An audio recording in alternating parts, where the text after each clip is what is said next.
Welcome to today's class. आज की class हमारी है प्रबल बैच की क्लास, जिसमें हम लोग पढ़ने वाले हैं स्ट्रक्चर ऑफ एटम चैप्टर का लास्ट पार्ट क्यों बच्चों? क्योंकि इससे पहले हम सारी चीज़ें ऑलमोस्ट कवर कर चुके हैं इस चैप्टर में, और हमें स्ट्रक्चर ऑफ एटम का आज इलेक्ट्रॉनिक कॉन्फ़िगरेशन वाला पार्ट पढ़ना है।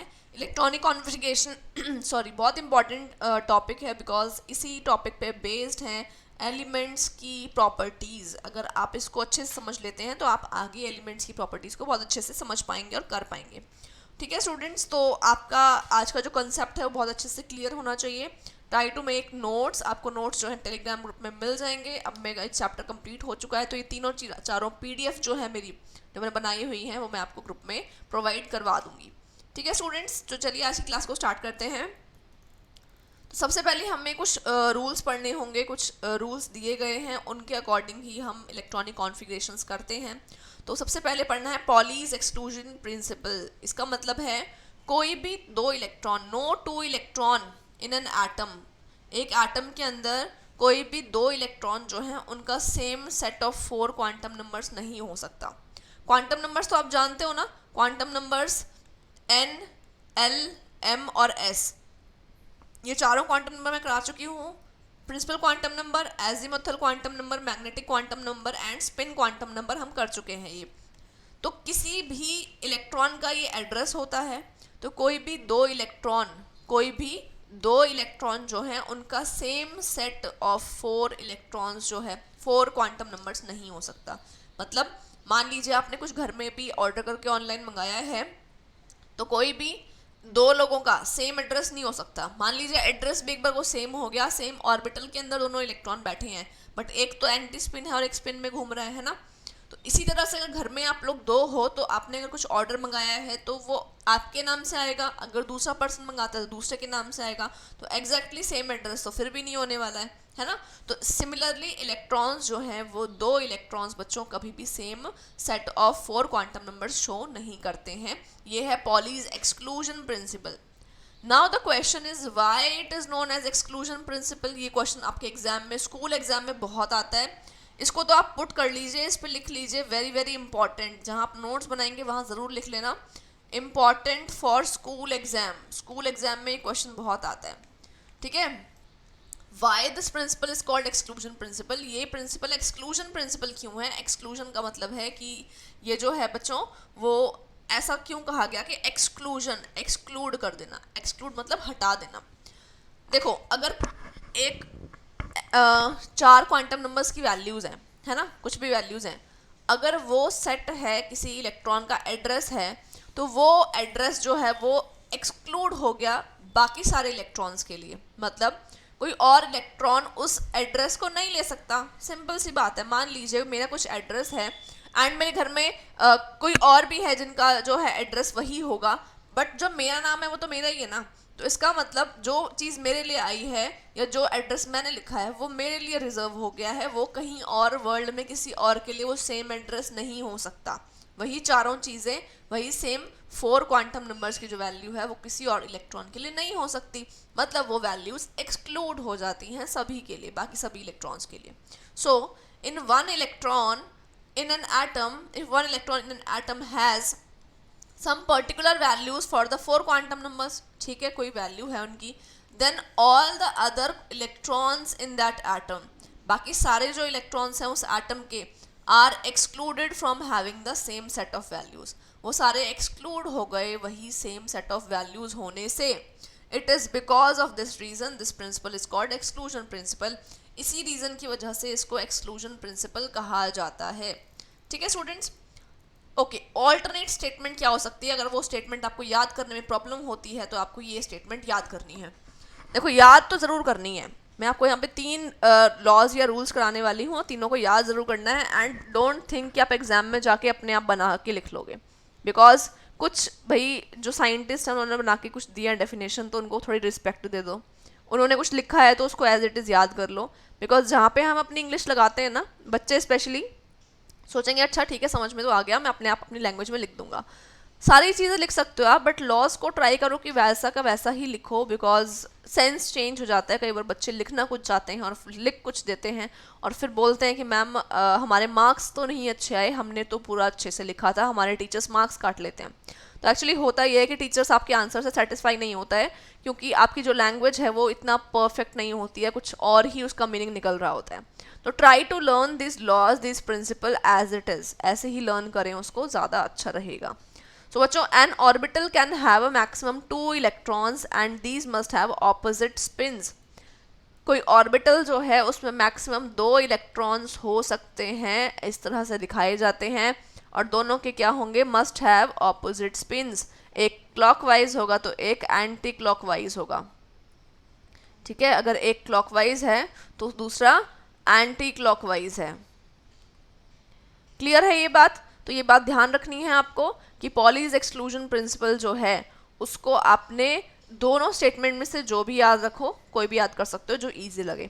सो एक ऑर्बिटल के अंदर मैक्सिमम 2 इलेक्ट्रॉन्स हो सकते हैं, ऐसा पॉलीज एक्सक्लूजन प्रिंसिपल कहता है, और दोनों में से एक क्लॉकवाइज घूमेगा और एक एंटी क्लॉकवाइज घूमेगा, ठीक है।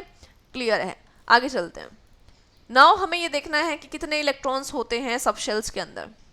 अब एस ऑर्बिटल, बच्चों देखो ये है हमारा एक एस ऑर्बिटल, इसके अंदर कितने इलेक्ट्रॉन दिखाई दे रहे हैं आपको? 2 इलेक्ट्रॉन्स दिखाई दे रहे हैं, ठीक है ना। बहुत ही सिंपल सी बात है। एंड यहाँ पे P की बात हो रही है, तो P वाले में कितने हैं टोटल? 6 हैं। D वाले में टोटल कितने हैं? 10 हैं। और F वाले में कितने हैं टोटल? 14 है electrons. 14 electrons, 10 electrons, 6 electrons and यहाँ पे 2 इलेक्ट्रॉन्स।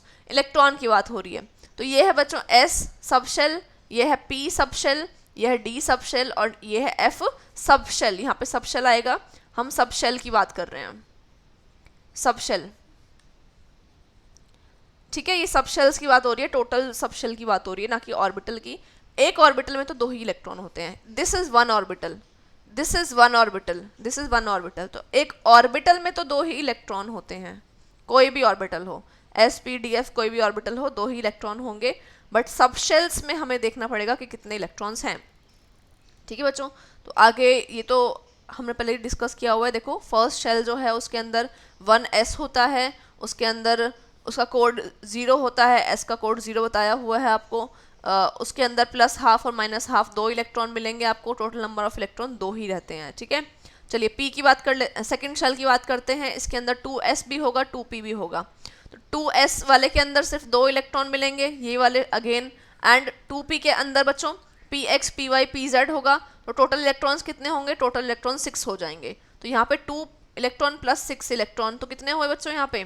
2 + 6 8 इलेक्ट्रॉन्स, ठीक है, सेकेंड शेल के अंदर। थर्ड शेल का देख लो, यहाँ पे 3s है, 3p है और 3d भी है, तीनों है यहाँ पे। थर्ड शेल बड़ी शेल होती है, न्यूक्लियस की जो थर्ड शेल है वो थोड़ी बड़ी होगी। इसमें सिर्फ s था, इसमें s और p भी था, इसके अंदर s p और d भी है, ठीक है। तो इसके अंदर बच्चों क्या है, यहाँ पे आपके पास में इसमें अगेन s वाले के अंदर अगेन 2 ही इलेक्ट्रॉन होंगे, p वाले में फिर से 6 इलेक्ट्रॉन होंगे और d वाले में आपके पास यहाँ पे 10 इलेक्ट्रॉन होंगे, ठीक है। तो कितने इलेक्ट्रॉन हो गए? 18 इलेक्ट्रॉन हो गए, राइट। तो इस तरह से 2 8 18 इस तरह से इलेक्ट्रॉन्स हैं हमारे पास।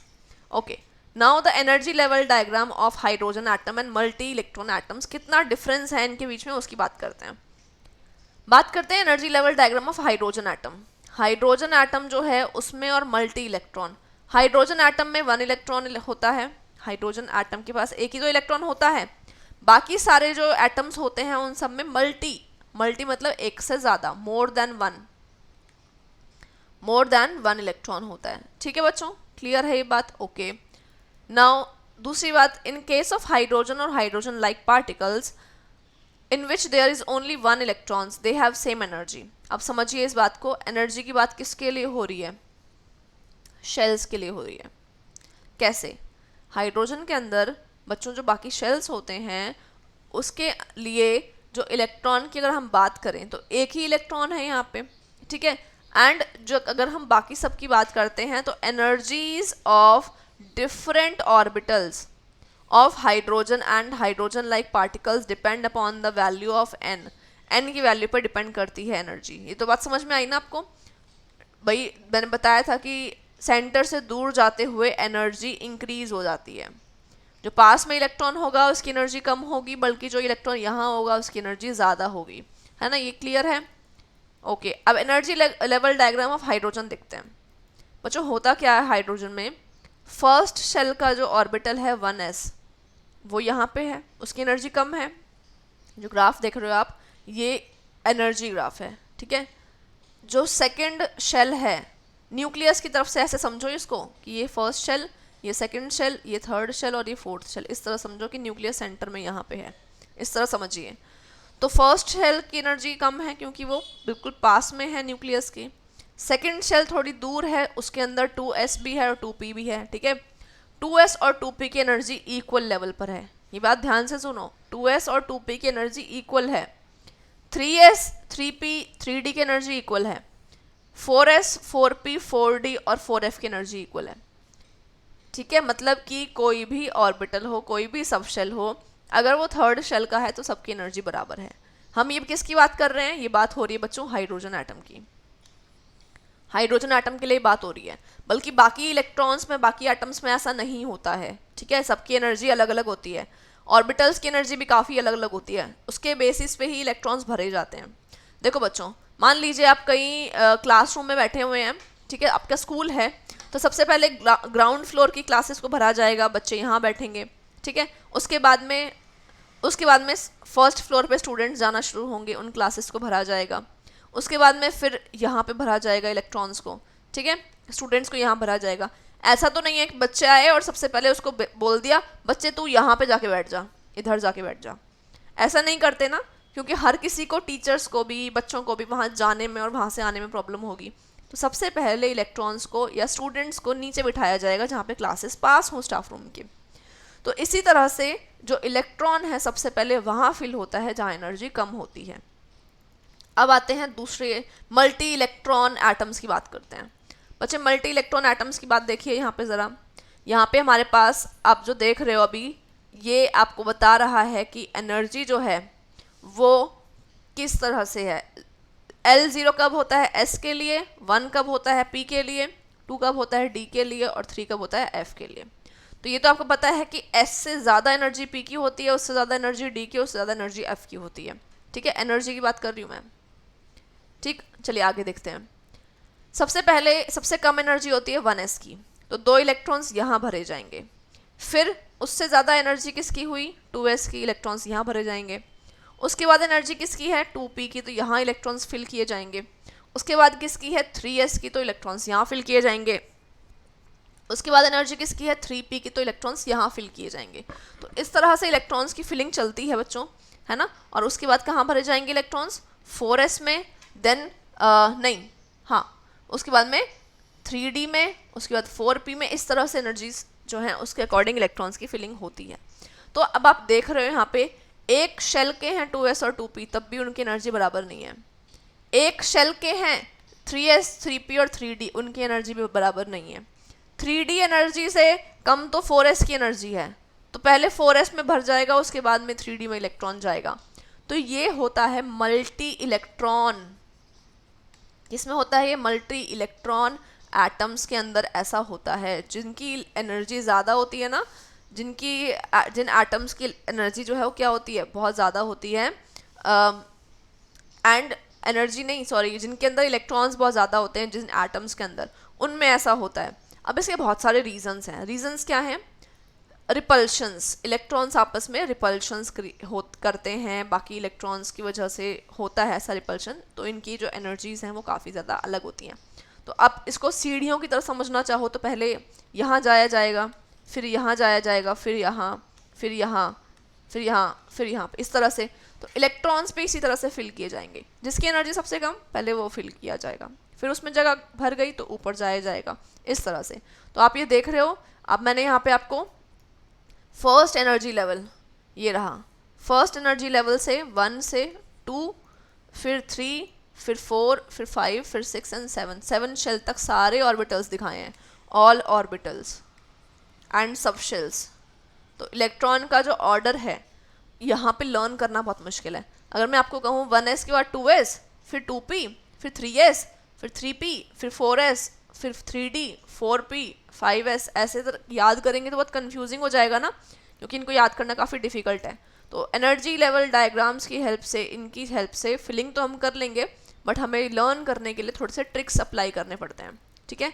ये रहता है ऑर्डर, 1s 2s फिर 2p फिर 3s फिर 3p 4s 3d, मतलब ये ऑर्डर रहता है। ठीक है बच्चों, तो इसको लिखने का क्या तरीका है, कैसे याद करोगे, रफली करना होगा आपको रफ नोटबुक में। तो पहले 1s 2s 3s ऐसे लिख लीजिए पूरे, कहाँ तक 7s तक लिख लीजिए। फिर ऐसे ही p वाली लाइन लिख लीजिए, 2p से लेकर के 7p तक लिख लीजिए। फिर ऐसे ही 3d से लेकर के 6d तक लिख लीजिए। उसके बाद में इस तरह से लाइन ड्रॉ कर दीजिए, ऐसे लाइन, जैसे इसमें लाइन दिखाई दे रही है, तो आपको पता लग जाएगा। पहले 1s फिर 2s फिर ये वाली लाइन फिर ये वाली लाइन फिर ये वाली लाइन, इस तरह से। ठीक है ना, तो आपको याद करने में कोई भी दिक्कत नहीं आएगी और आप ट्रिक वाइज इसको लर्न कर सकते हो और इजीली फिल भी कर सकते हो। ठीक है बच्चों, तो ओके आगे चलते हैं हम लोग। हमने कुछ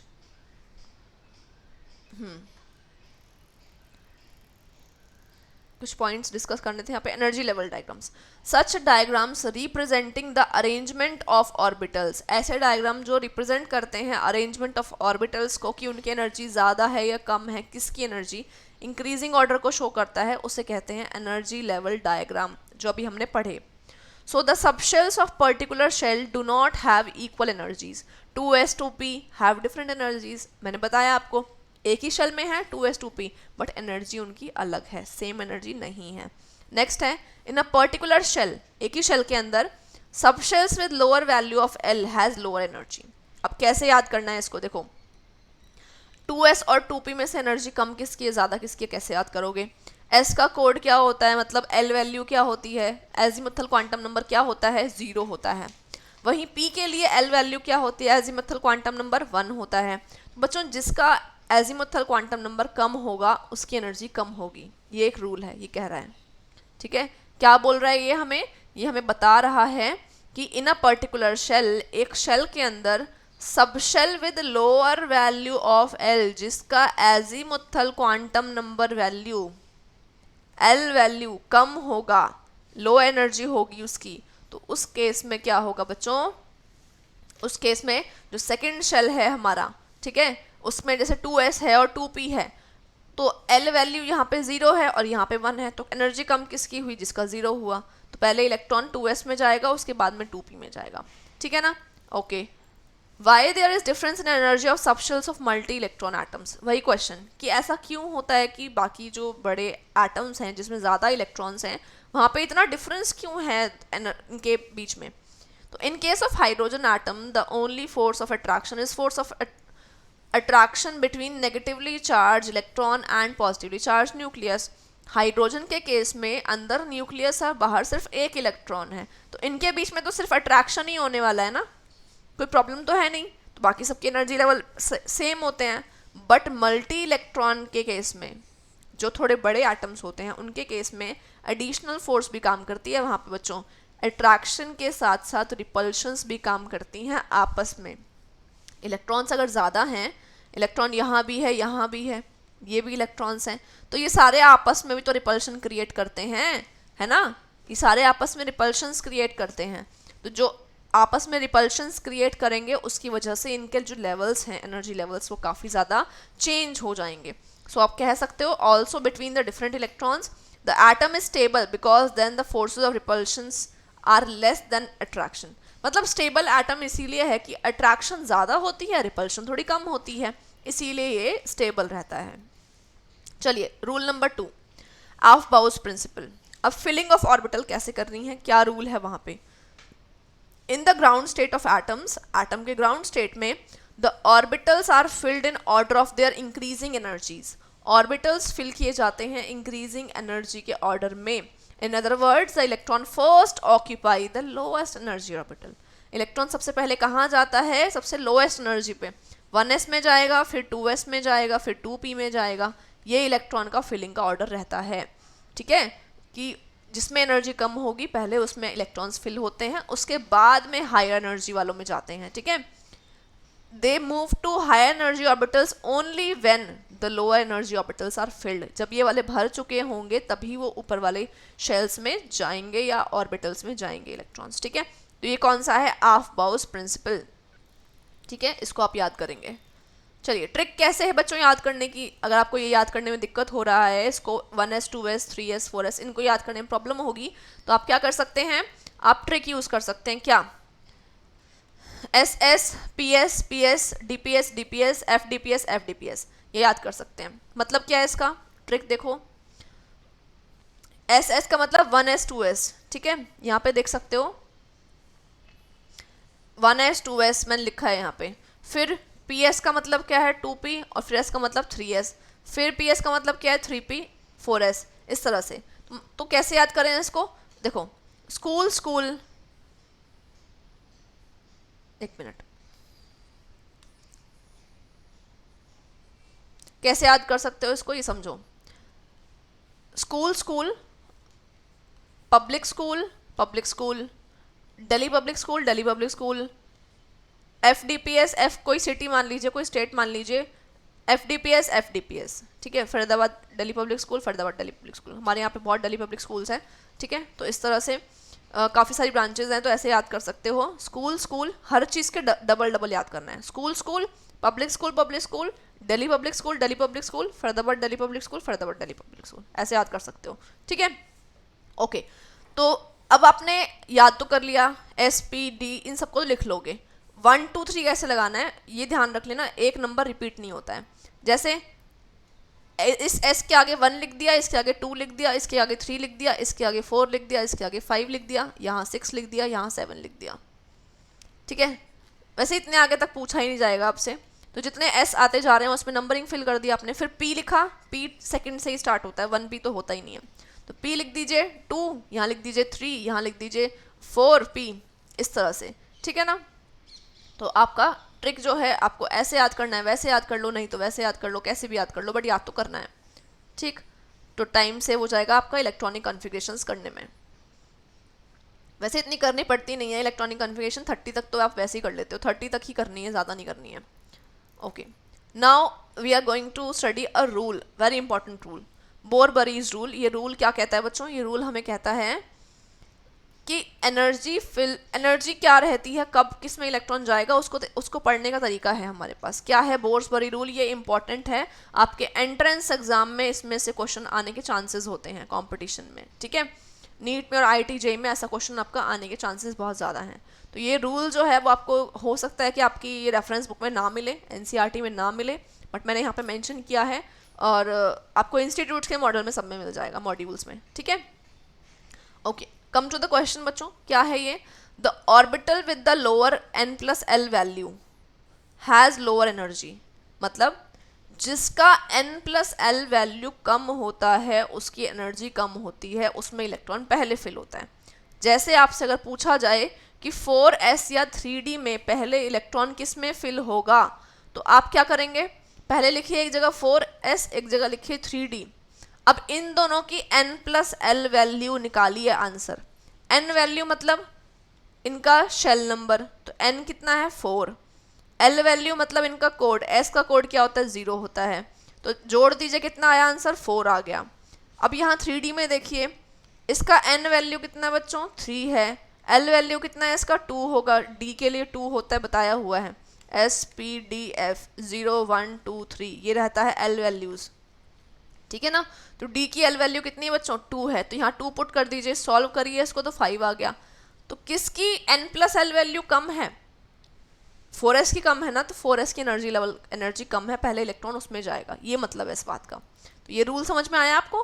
तो 4s has lower value than 3D filled first, तो 4s पहले फिल किया जाएगा एंड 3D बाद में फिल किया जाएगा, ठीक है। ये रूल का फर्स्ट पॉइंट है।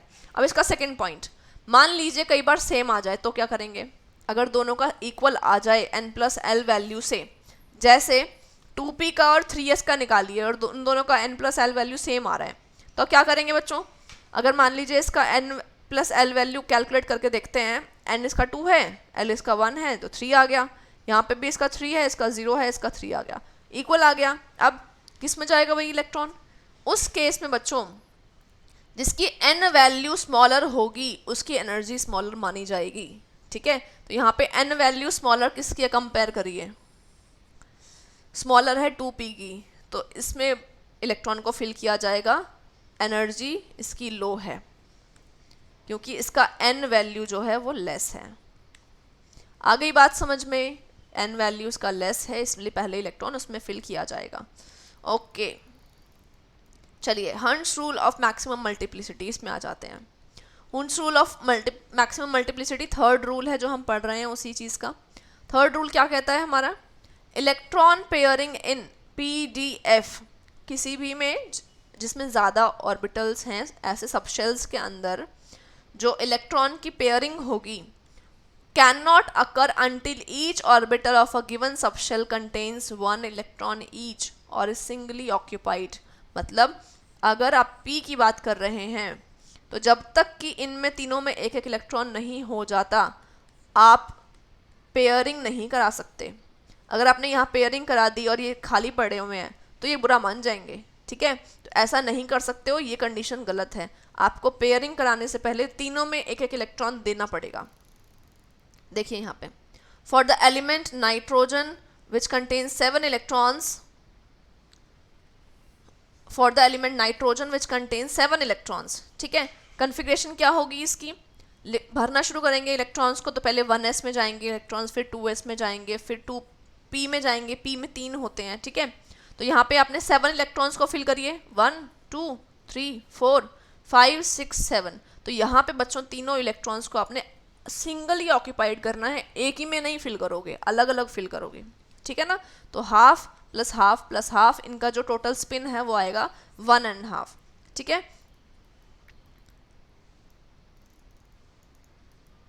अब अगर नाइट्रोजन के लिए 3 कंडीशन देखते हैं।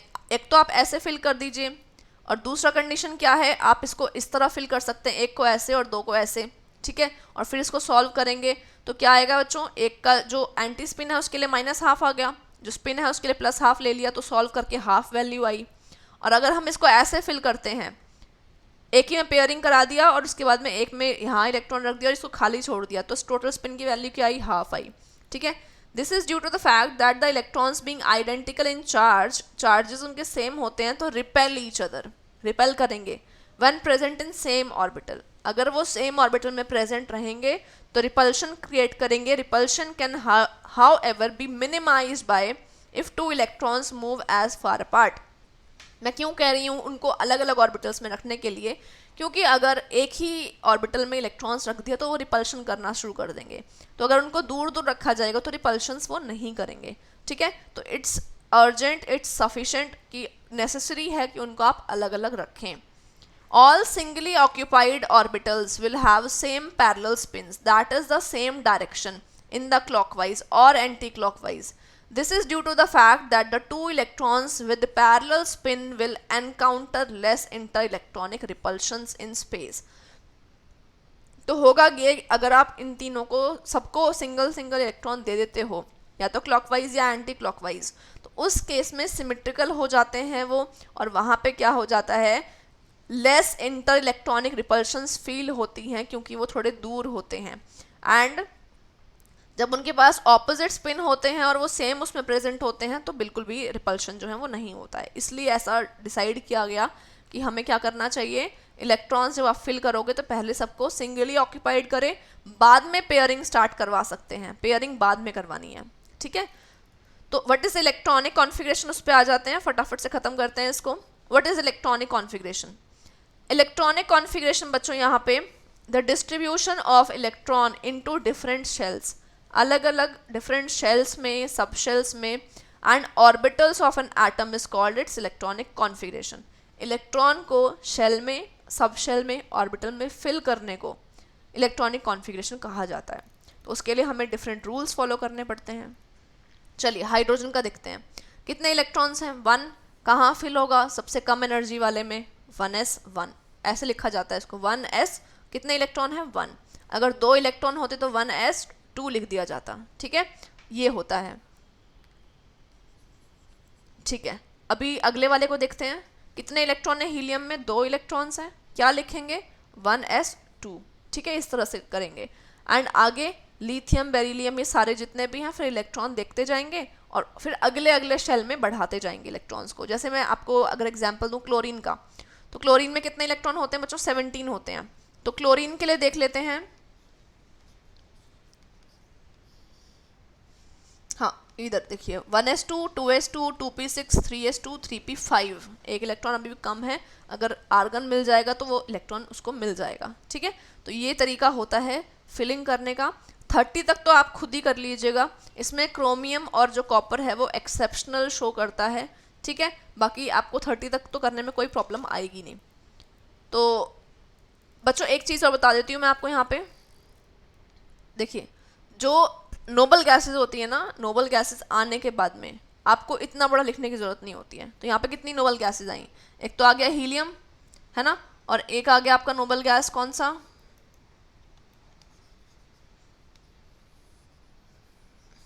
एक मिनट बता देती हूँ मैं आपको यहाँ पे कैसे लिख सकते हैं उसको आप शॉर्ट फॉर्म में। देखिए यहाँ पे आपके पास हीलियम है एक नोबल गैस, और एक है क्लोरीन, नियॉन, ये नोबल गैसेस हैं। ठीक है ना, हाँ।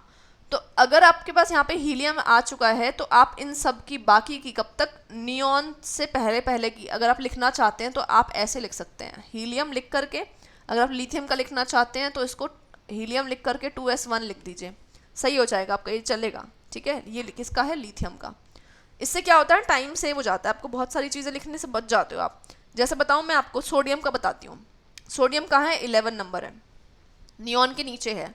तो इसको कैसे लिखेंगे हम लोग, सोडियम को लिखने के लिए मैं अगर नियॉन लिख करके, है ना, और उसके बाद में एक एक्स्ट्रा इलेक्ट्रॉन जो 3s1 में गया है उसको यहाँ लिख दूँ, तो मुझे ये इतना बड़ा नहीं लिखना पड़ेगा, मुझे सिर्फ यही लिख दूंगी तो चल जाएगा। ये भी समझ में आ रहा है कि ये सोडियम का है।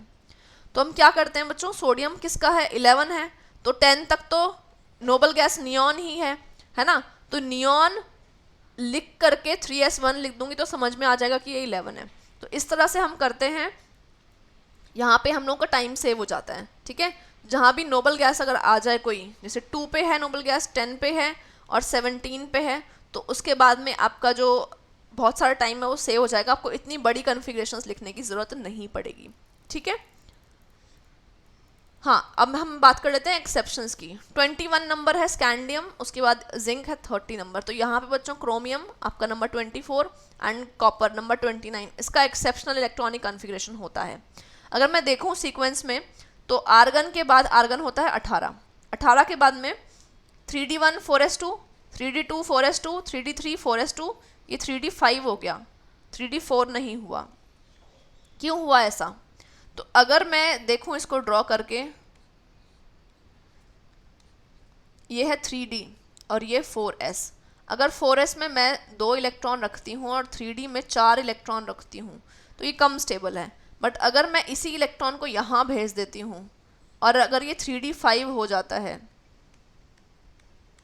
3d5 और ये भी 4s में कितना हो गया, 1 हो गया, तो बेटा 3d5 जो है ना वो एग्जैक्टली हाफ फिल्ड है, एग्जैक्टली हाफ फिल्ड। ठीक है, मतलब एक्सपेक्टेड क्या है इससे, ये सॉरी ये एक्सपेक्टेड है ना, बट होता क्या है, ऐसे हो जाता है, क्यों, स्टेबिलिटी की वजह से। देखो यहाँ पे एक्सपेक्टेड क्या है क्रोमियम की, 3d4 4s2, बट ऐसा करके अगर मैं एक इलेक्ट्रॉन यहाँ से यहाँ पहुँचा दूँ 3d5 हो जाएगा तो ये स्टेबल हो जाएगा। ठीक है, तो ऐसा करने से स्टेबिलिटी बढ़ जाती है, इसलिए ऐसा किया जाता है। Now come to copper, copper में भी सेम यही कंडीशन होती है। अगर हम देखते आए 3d8 के बाद 3d9 आना चाहिए यहाँ पे, बड़ी 3d10 कर दिया गया। 3d10 क्यों किया गया, 3d9 4s2 एक्सपेक्टेड है, बट एक इलेक्ट्रॉन को यहाँ भेजने से ये 3d10 हो जाएगा। तो ये तो एग्जैक्टली हाफ फील्ड की वजह से किया था हमने, हाफ फील्ड ज़्यादा स्टेबल होता है, एग्जैक्टली हाफ फील्ड, और ये फुल्ली फिल्ड हो गया, कौन, यहाँ पे 3d फुल्ली फिल्ड हो गया। ठीक है, तो वो ज़्यादा स्टेबल हो गया, ज़्यादा स्टेबल हो गया। ठीक है, तो इसकी वजह से ऐसा इलेक्ट्रॉन्स इधर उधर शिफ्ट हो जाते हैं ताकि वो स्टेबिलिटी को गेन कर सके। तो क्रोमियम का बच्चों देख लो यहाँ पे half filled orbital, exactly half filled, और यहाँ पे देख लो कंप्लीटली फिल्ड हो गया 3d के केस में। तो इस तरह से हम कह सकते हैं कि स्टेबिलिटी जो है वो इंक्रीज हो जाती है। ठीक है, तो बच्चों आज के लिए इतना ही, हमारा चैप्टर ये हो चुका है फिनिश। इसके आप लोग क्वेश्चंस करिए अपने बुक में से, इसको रीड करिए, जो मैंने कंटेंट पढ़ाया है इसको आपको आज ही रीड करना है अपनी रेफरेंस बुक से, एंड साथ साथ आप लोग कर लीजिए आपके एनसीईआरटी के बैक एक्सरसाइजेस क्वेश्चन। अब हम नेक्स्ट चैप्टर स्टार्ट करेंगे, 3rd chapter. Okay students, that's all for today, bye bye. Tell me pretty lies, look me in the face, tell me that you love me.